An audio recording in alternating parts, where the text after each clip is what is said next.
Welcome to all. എല്ലാവർക്കും ഇന്നത്തെ transportation എഞ്ചിനീയറിംഗിൻ്റെ പുതിയ ക്ലാസ്സിലേക്ക് സ്വാഗതം. കഴിഞ്ഞ ക്ലാസ്സുകളിലായി നമ്മൾ classification of the bridge and then components of the bridge എന്ന രണ്ട് ടോപ്പിക്കുകൾ നമ്മൾ കംപ്ലീറ്റ് ചെയ്തു.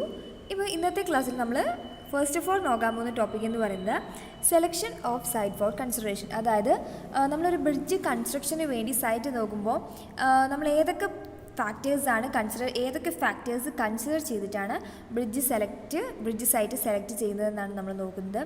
അതിൽ ഫസ്റ്റ് ഫാക്ടർ എന്ന് പറഞ്ഞാൽ മിനിമം വിഡ്ത്താണ്.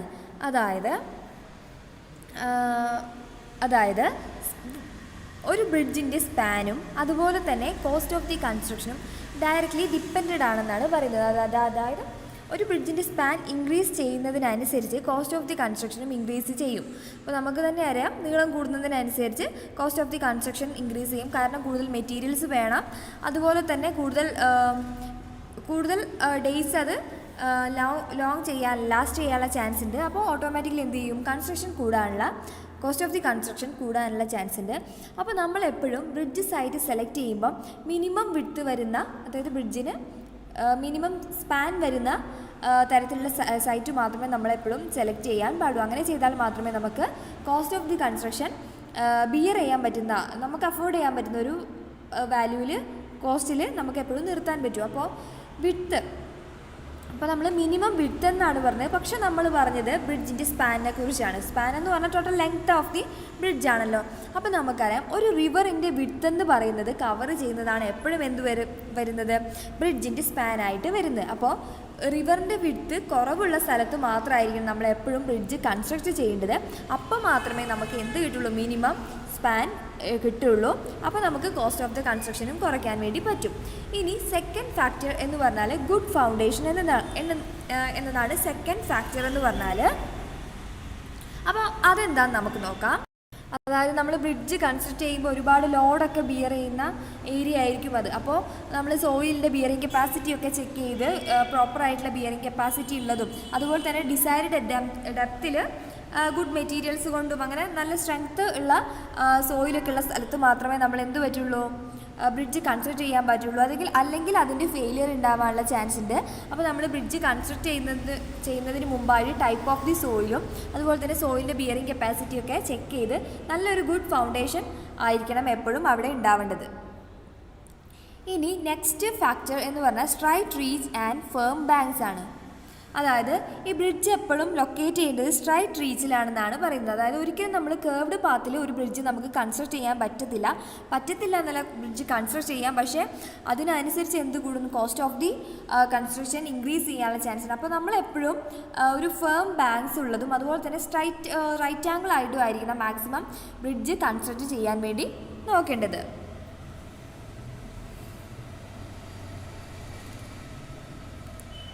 ഓക്കെ, അതുപോലെ തന്നെ ഫേം ബാങ്ക്സ്, നല്ലൊരു സ്ട്രെങ്ത്തും നല്ലൊരു ബാങ്ക്സ് ഉള്ള തീരമുള്ള സ്ഥലത്ത് മാത്രമേ നമ്മൾ ബ്രിഡ്ജ് കൺസ്ട്രക്ട് ചെയ്യുന്നുള്ളെങ്കിൽ നമുക്ക് പിന്നെ അഡീഷണൽ ആയിട്ട് അതിന് വേണ്ടി റിവർ ട്രെയിനിങ് വർക്ക്സ് ഒന്നും എക്സ്ട്രാ പ്രൊവൈഡ് ചെയ്യേണ്ട കാര്യമില്ല. ഈ ബാങ്ക്സ് തന്നെ ഇനഫ് ആയിരിക്കും.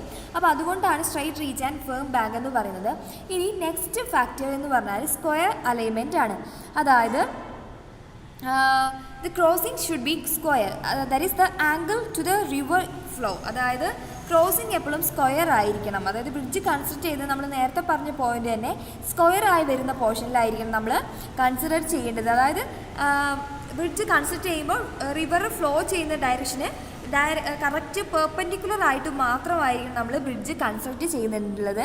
നമ്മൾ ഈ സ്ക്യൂ അലൈൻമെൻ്റ് ഒക്കെ ഉണ്ട്, കേർവ്ഡും അതുപോലെ സ്ക്യൂ അലൈൻമെൻ്റ് ഒക്കെ ഉണ്ടെങ്കിലും അതൊക്കെ നമ്മൾ മാക്സിമം അവോയ്ഡ് ചെയ്യണം. മാക്സിമം നമ്മൾ പ്രൊവൈഡ് ചെയ്യേണ്ട ഏതാണ്, സ്ക്വയർ ഓർ റൈറ്റ് ആംഗിൾ ആയിട്ടായിരിക്കണം നമ്മൾ എപ്പോഴും ബ്രിഡ്ജ് കൺസ്ട്രക്ട് ചെയ്യേണ്ടത്.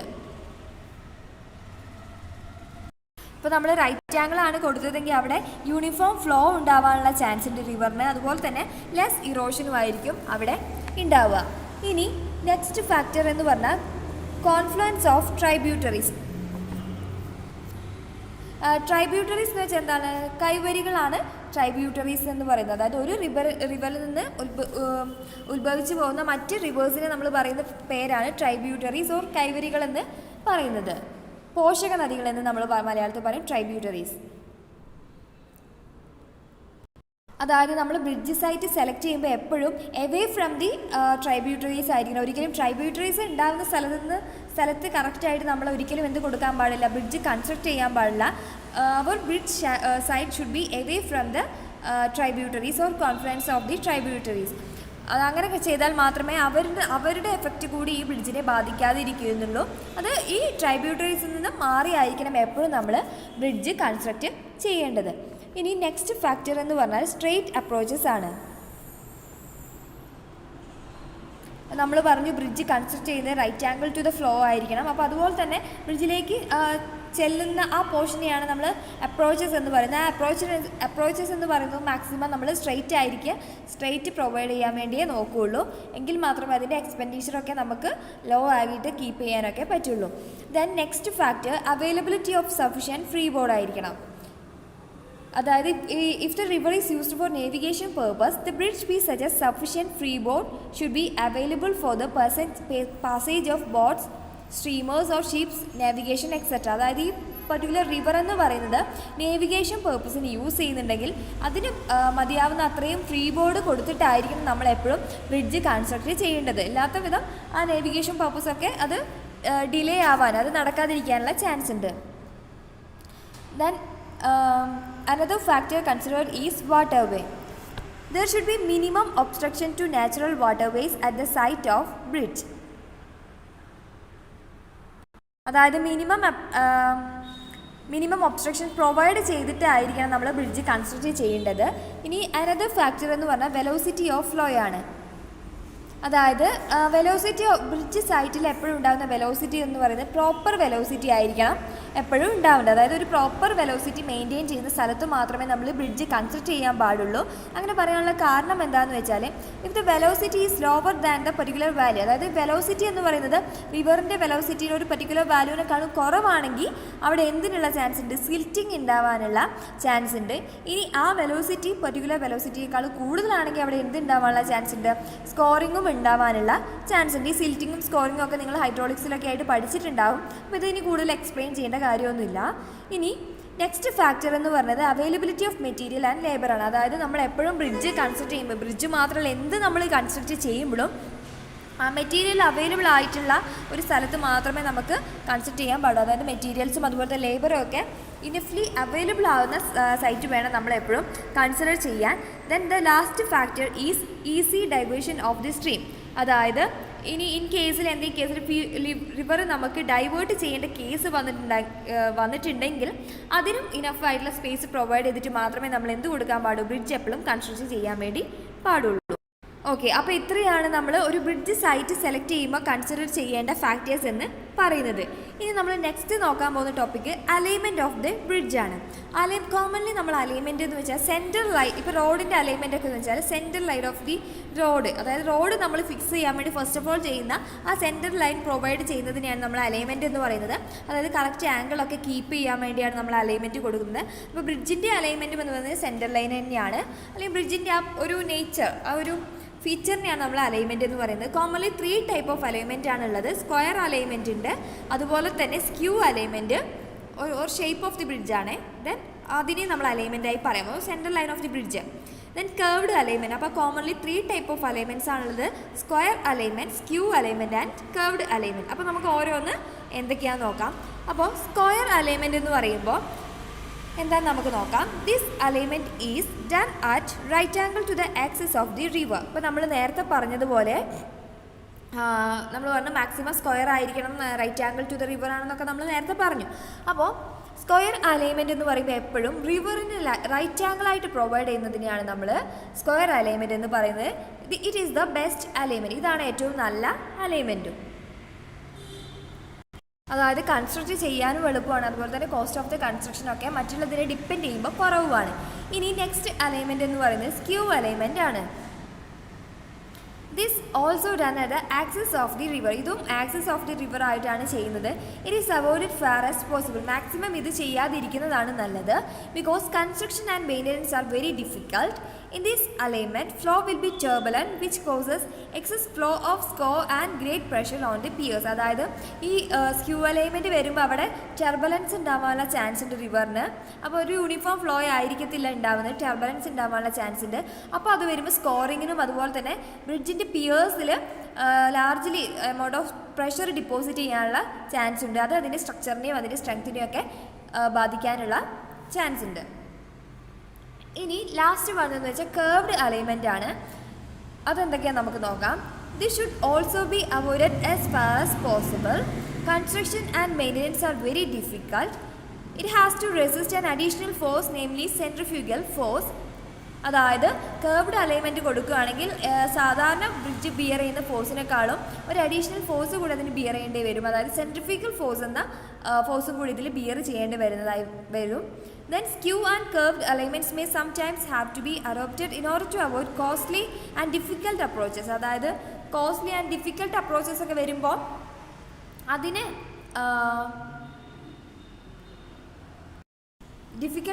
ഒക്കെ വരുമ്പോൾ അതിന് അവോയ്ഡ് ചെയ്യാൻ വേണ്ടി നമ്മളെപ്പോഴും സ്ക്യൂ ആൻഡ് കർവ്ഡ് അലൈൻമെൻറ്റ്സ് ഒക്കെ പ്രൊവൈഡ് ചെയ്യാറുണ്ട്. ഇനി നെക്സ്റ്റ് ടോപ്പിക് എന്ന് വെച്ചാൽ service plans documents to be prepared for bridge construction. അതായത് ഒരു ബ്രിഡ്ജ് കൺസ്ട്രക്ട് ചെയ്യുമ്പോൾ ഏതൊക്കെ സർവീസ് ചെയ്യണം, അതുപോലെ തന്നെ പ്ലാൻസും ഡോക്യുമെൻറ്റ്സ് ഒക്കെയാണ് നമ്മൾ പ്രിപ്പയർ ചെയ്യേണ്ടതെന്നുള്ളതാണ്. ഫസ്റ്റ് ഓഫ് ഓൾ നമ്മൾ ഏതൊക്കെ പ്ലാൻസും ഡോക്യുമെൻറ്റ്സും ആണ് പ്രിപ്പയർ ചെയ്യേണ്ടതെന്നാണ് നോക്കുന്നത്. ഫസ്റ്റ് നമ്മൾ പ്രിപ്പയർ ചെയ്യുന്നത് ഇൻഡെക്സ് മാക്സ് ആണ്. അപ്പോൾ എന്താണെന്ന് നോക്കാം.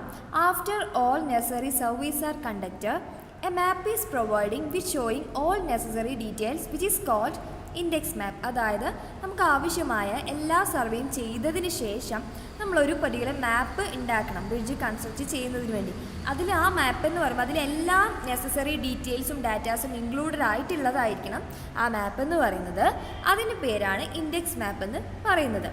ഇനി it includes bridge showing final location, alternate site considered and rejected, topography, existing means of communication, important towns. അപ്പോൾ ഈ ഇൻഡെക്സ് മാപ്പിൽ ഉണ്ടായിരിക്കേണ്ടത് എന്തൊക്കെയാണെന്ന് വെച്ചാൽ ബ്രിഡ്ജിൻ്റെ ഫൈനൽ ലൊക്കേഷൻ കാണിച്ചിരിക്കണം. അതുപോലെ തന്നെ നമ്മൾ ഈ പർട്ടിക്കുലർ സൈറ്റ് അല്ലാതെ വേറെ ഏതൊക്കെ സൈറ്റ് കൺസിഡർ ചെയ്തിട്ടുണ്ടെന്നും അതുകൂടാതെ ഏതൊക്കെ സൈറ്റ് റിജക്റ്റ് ചെയ്തിട്ടുണ്ടെന്നും അങ്ങനെയുള്ള എല്ലാ ഡീറ്റെയിൽസും കാണിക്കണം.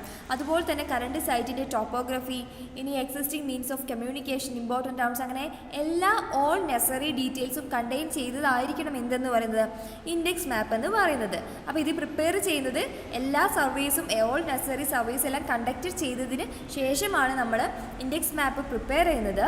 ഈ ഇൻഡെക്സ് മാപ്പിൽ എന്ന് പറയുമ്പോൾ നമുക്ക് ആവശ്യമായ എല്ലാ ഡീറ്റെയിൽസും ഇൻക്ലൂഡഡ് ആയിട്ടുള്ളതാണ് ഇൻഡെക്സ് മാപ്പ് എന്ന് പറയുന്നത്. ഇനി നെക്സ്റ്റ് ഡോക്യുമെൻ്റ് എന്ന് പറഞ്ഞാൽ കോണ്ടൂർ സർവേ പ്ലാൻ ആണ്. അപ്പോൾ അതെന്താണെന്ന് നോക്കാം.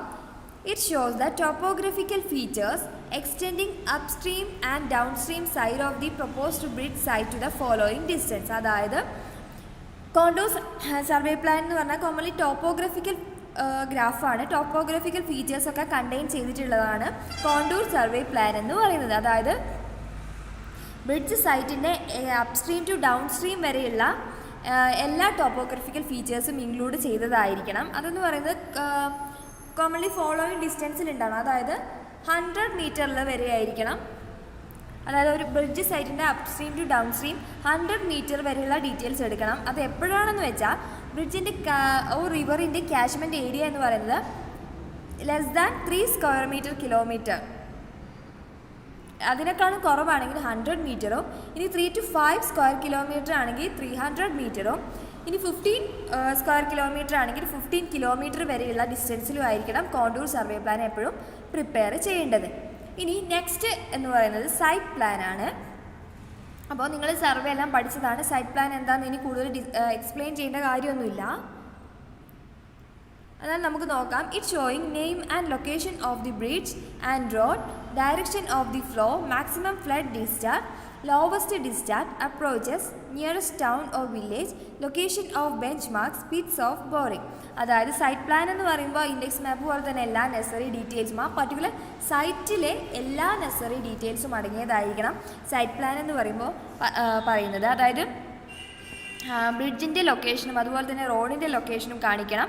ഇനി ഫ്ലോയുടെ direction, maximum flood discharge, lowest discharge, approaches, nearby villages, benchmark, അങ്ങനെ എല്ലാം കാണിക്കുന്നതായിരിക്കും. ആ സൈറ്റിനെ കുറിച്ചുള്ള എല്ലാ ഡീറ്റെയിൽസും പ്രൊവൈഡ് ചെയ്യുന്നതായിരിക്കണം സൈറ്റ് പ്ലാൻ എന്ന് പറയുന്നത്.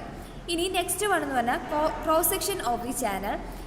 There should be minimum 3 site plan and 1 upstream and downstream showing bed level. അതായത് commonly 3 site plan, minimum 3 site plan വേണം. കൂടാതെ upstream and downstream and one showing upstream and downstream bed level and ground level, nature of the soil, location and depth of trial pit, HFL and low water level. ഇത്രയും അടങ്ങിയതായിരിക്കണം നമ്മുടെ cross section of the channel എന്ന് പറയുന്നത്. ഇനി next എന്ന് പറഞ്ഞാൽ hydraulic ഡാറ്റയാണ്. അതിലേതൊക്കെയാണ് അടങ്ങിയിട്ടുള്ളതെന്ന് വെച്ചാൽ സോയിൽ ക്യാരക്ടറിസ്റ്റിക്സ് വേണം, storage artificial or natural in the catchment, rainfall data, അതുപോലെ തന്നെ data regarding high flood level and data regarding river gauging, then effect of afflux in the vicinity. ഇത്രയും കാര്യങ്ങളൊക്കെ എല്ലാ ഹൈഡ്രോളിക് ഡാറ്റയും അടങ്ങിയതായിരിക്കണം ഹൈഡ്രോളിക് ഡാറ്റ ഡോക്യുമെൻ്റ് എന്ന് പറയുന്നത്. ഇനി നെക്സ്റ്റ് വേണമെന്ന് വെച്ചാൽ ജിയോളജിക്കൽ ഡാറ്റ. ജിയോളജിക്കൽ ഡാറ്റ എന്ന് പറഞ്ഞാൽ ടോപ്പോഗ്രഫിക്കൽ ആയിട്ടുള്ള എല്ലാ ഡാറ്റാസും, ജിയോളജിക്കൽ ആയിട്ടുള്ള എല്ലാ ഡാറ്റാസും ഇൻക്ലൂഡ് ആവണം. അതായത് നേച്ചർ ഓഫ് ദി സോയിൽ, അതുപോലെ തന്നെ property of the soil and beds, banks, അതിൻ്റെ approaches, bearing capacity, depth of foundation, liability, earth ഉണ്ടാക്കാൻ ചാൻസ് ഉണ്ടോ, അങ്ങനെയുള്ള എല്ലാ കാര്യങ്ങളും അടങ്ങിയതായിരിക്കണം ജിയോളജിക്കൽ ഡാറ്റ എന്ന് പറയുന്നത്. ഇനി ക്ലൈമാറ്റ് ഡാറ്റ. ക്ലൈമാറ്റ് ഡാറ്റ പറയുമ്പോൾ എല്ലാ ക്ലൈമാറ്റിക്കൽ ഡീറ്റെയിൽസും കണ്ടെയ്ൻ ചെയ്യുന്നതായിരിക്കണം. Temperature changes, susceptibility to cyclones, wind velocity, അങ്ങനെ എല്ലാം അടങ്ങിയതായിരിക്കണം. Then design standards. അതിലെന്ന് പറയുമ്പോൾ loads, clearance required, information about existing bridge and nearby. അപ്പോൾ ഇത്രയും കാര്യങ്ങളാണ് ഡോക്യുമെൻറ്റ്സിൽ ഉള്ളത്. അപ്പോൾ ഇനി നമുക്ക് നെക്സ്റ്റ് ക്ലാസ്സിൽ സർവേസും കൂടി ഡിസ്കസ് ചെയ്യാം. അത് കഴിഞ്ഞ് നമുക്ക് ബാക്കിയുള്ള പോർഷൻസൊക്കെ കണ്ടിന്യൂ ചെയ്യാം. Okay, thank you.